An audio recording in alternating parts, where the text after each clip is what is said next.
రాబోయే రోజుల్లో అమెరికాలో మన భారతీయుల పరిస్థితి ఏంటి? ఇంకా రాబోయే రోజుల్లో మరి భారతీయులు వెళ్ళబోతున్నారా లేదా అనే విషయాలు అయితే తెలుసుకుందాం. దీని గురించి అయితే మాట్లాడేందుకు ప్రస్తుతం మనతో పాటు సీనియర్ జర్నలిస్ట్ సిఎస్ రావు గారు ఉన్నారు. నమస్తే అండి. నమస్తే సార్, మన భారతీయుల పరిస్థితి ఏంటి అమెరికాలో? ఇప్పుడు చాలా మంది వెళ్దాం అనుకుంటున్నారు, వెళ్ళిన వాళ్ళు ఉన్నారు. ఇప్పుడు వాళ్ళ పరిస్థితి ఏంటి? మరి రాబోయే రోజుల్లో అసలు అమెరికా పరిస్థితి ఏంటి?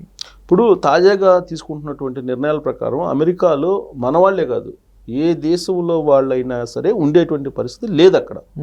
ప్రత్యేకించి ఇండియన్స్ టార్గెట్ కాబడుతున్నారు అక్కడ. కారణం ఏంటి? అమెరికా అధ్యక్షుడు ట్రంపే ఇండియన్స్కి మీరు అవకాశాలు ఇవ్వద్దు అని చెప్పి కార్పొరేట్ సంస్థలు చెప్తున్నారు.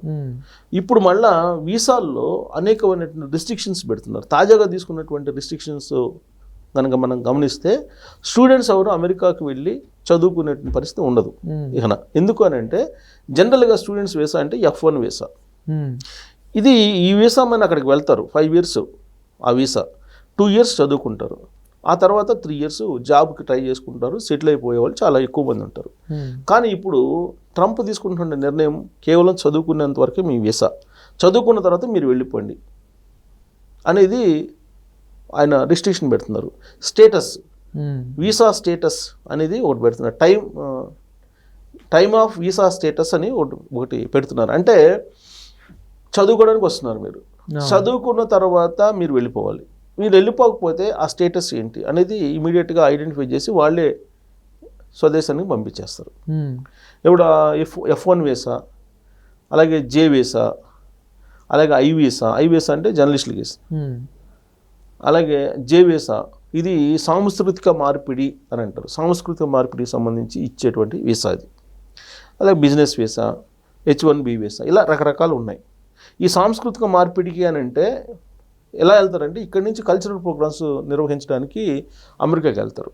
ప్రతి సంవత్సరం మనకి తానా, ఆట, నాట, నాట్స్ ఇవన్నీ రకరకాల సంస్థలు ఉన్నాయి. అవన్నీ అక్కడ కల్చరల్ ప్రోగ్రామ్స్ నిర్వహిస్తూ ఉంటాయి. వాటికి ఇక్కడి నుంచి వాళ్ళు వెళ్తూ ఉంటారు.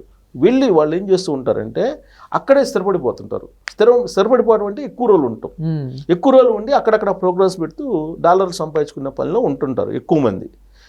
అలాంటి వాళ్ళకి కేవలం మన వాళ్ళకే కాకుండా ఆయా దేశాల నుంచి వచ్చి అక్కడ ఈ ఉండిపోయే వాళ్ళని టార్గెట్గా చేస్తూ వాళ్ళకి 3 months, ఓన్లీ 3 months, 3 months లోపల మీరు అమెరికా విడిచి వెళ్ళిపోవాలి, లేదా శాశ్వతంగా అమెరికాకి రాకుండా వేటు వేసేటువంటి నిర్ణయం తీసుకున్నారు J వీసా మీద.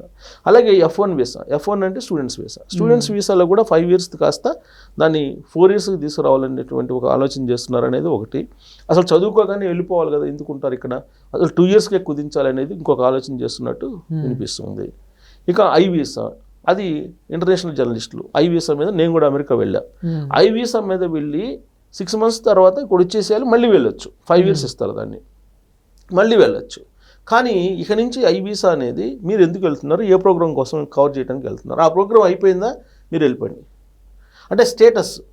ఓకే, వీసా స్టేటస్ ఎప్పటికప్పుడు వీసా స్టేటస్ ఎన్ని రోజులకి మీరు అక్కడ ప్రోగ్రామ్ ఉంది, ఎన్ని రోజులు స్టే చేస్తారు, ఎన్ని రోజులు ఉంటారు, మ్యాక్సిమం 3 months తర్వాత ఉండడానికి లేదు అన్నట్టుగా ఆ వీసా నిబంధనల్ని సవరిస్తున్నారు అని అంటున్నారు. ఇప్పుడు ఆ వీసా నిబంధనలు కనుక సడలిస్తే H1B వీసాది కూడా ఇప్పుడు సడలిస్తున్నారు.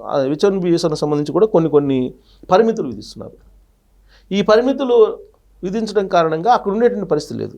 ఇప్పుడు సపోజ్ H1B వీసా ఉన్నటువంటి వాళ్ళకు ఉద్యోగం పోయింది. ఈ ఉద్యోగం మళ్ళీ వెతుక్కోవడానికి ఇప్పటి వరకు ఒక 6 నెలలు ఏదో టైం ఉంది. ఇప్పుడు దాన్ని 3 నెలలకు కుదిస్తే 3 నెలల ఉద్యోగం రావచ్చు, రాకపోవచ్చు. ఈ 3 నెలల తర్వాత ఉద్యోగం రాకపోతే నువ్వు అమెరికాలో ఉండడానికి లేదు.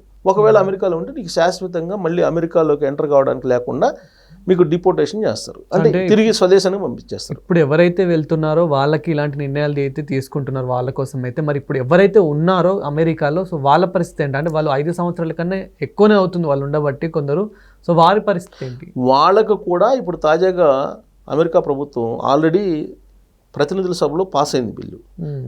ఇప్పుడు సెనేట్లో కూడా పాస్ అయితే చట్టరూపంలో రాబోతుంది. ఏంటి అని అంటే సుమారుగా విదేశాల నుంచి వెళ్ళి అక్కడ ఉన్నటువంటి వాళ్ళు 5,50,00,000 మంది ఉన్నారని చెప్పి ఒక లెక్క.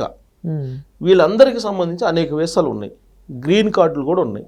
గ్రీన్ కార్డులు ఉన్నవాళ్ళు కూడా పౌరులు కాదు, అమెరికా పౌరులు కాదని చెప్పారు కదా, శాశ్వత నివాసులు కాదని చెప్పేశారు కదా, పౌరులు కాదని చెప్పారు, శాశ్వత పౌరులు కాదని చెప్పేసి చెప్పారు.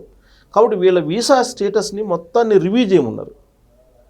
ఇప్పుడు వీళ్ళ వీసాలు గ్రీన్ కార్డ్తో సహా ఎన్ని రకాల వీసాలు ఉన్నాయో ఆ వీసాలన్నింటినీ రివ్యూ చేసేసి వీళ్ళు అమెరికా ఎన్ని సంవత్సరాల క్రితం వచ్చారు, వచ్చిన తర్వాత వీళ్ళు ఏం చేశారు, వీళ్ళ మీద ఏమైనా కేసులు ఉన్నాయా, వీళ్ళు నేర ప్రవృత్తి కలిగినటువంటి వాళ్ళ, వీటన్నిటిని స్క్రూటినీ చేసి అసలు వీళ్ళు అమెరికాలో ఉండడానికి అర్హులా లేదా అనేది తేల్చండి.